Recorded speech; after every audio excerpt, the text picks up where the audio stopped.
What happens when you start with a roguelike, take character agency out, and just make a deck builder where you play cards around the hero? Well, you get Loop Hero, this weird lo-fi thing that in some cases is beyond explanation. But is it any good? Watch on and find out.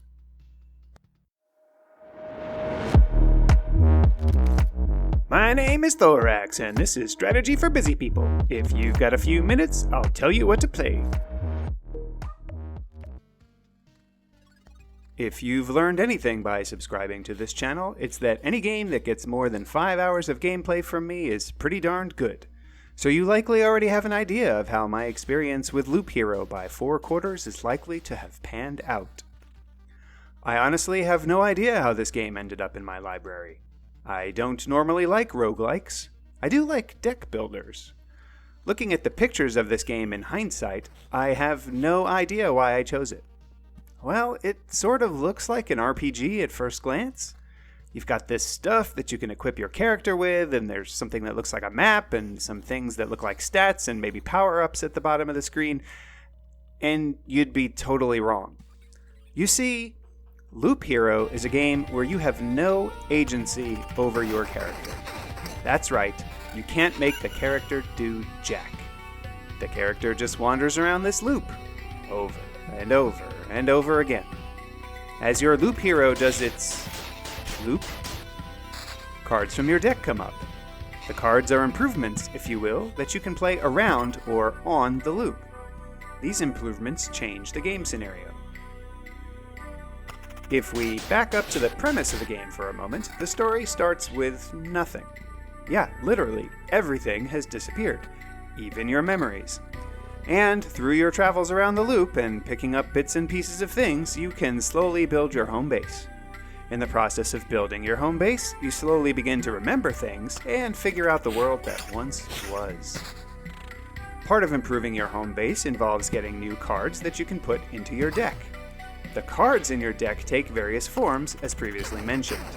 You have what amount to land-type cards that go down off the loop, and these lands can provide bonuses. They increase your total health, your health regen, the speed of your attacks, and so on and so forth. There are also interesting combinations you get by playing lands next to one another. Certain quantities of lands combine to form bigger lands that may provide a more powerful bonus. Other juxtapositions of lands will combine to form a penalty. There are myriad websites and wikis dedicated to these combos. Other cards are just enemy spawning locations. Yet other cards provide both benefits, perhaps more loot, but come with a drawback: spawning enemies. As your Loop Hero loops, you will encounter enemies and do battle with them. Your character attacks the enemies, and the enemies attack you, and you can't control it in any way. Your character's statistics, as influenced by the cards, determine how each battle plays out. Battles resolve with loot going into your inventory, and you can equip said loot to your character like in any classical RPG.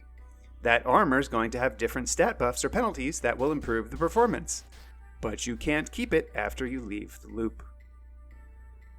In the end, once you have played enough cards into the game area, the final level boss spawns, and you do battle. Now, when the game is described in this purely mechanical way, honestly, it sounds like crap. Who wants to play a weird deck builder where you can't control the character and the character literally walks in friggin' circles? But then you get into it, and the strategic mechanics are mega deep.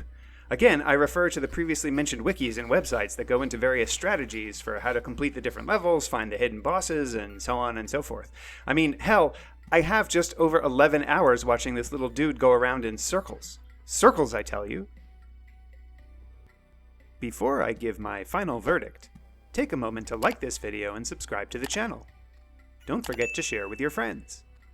Agree with me? Disagree with me? Or want to see other content? Let me know in the comments below.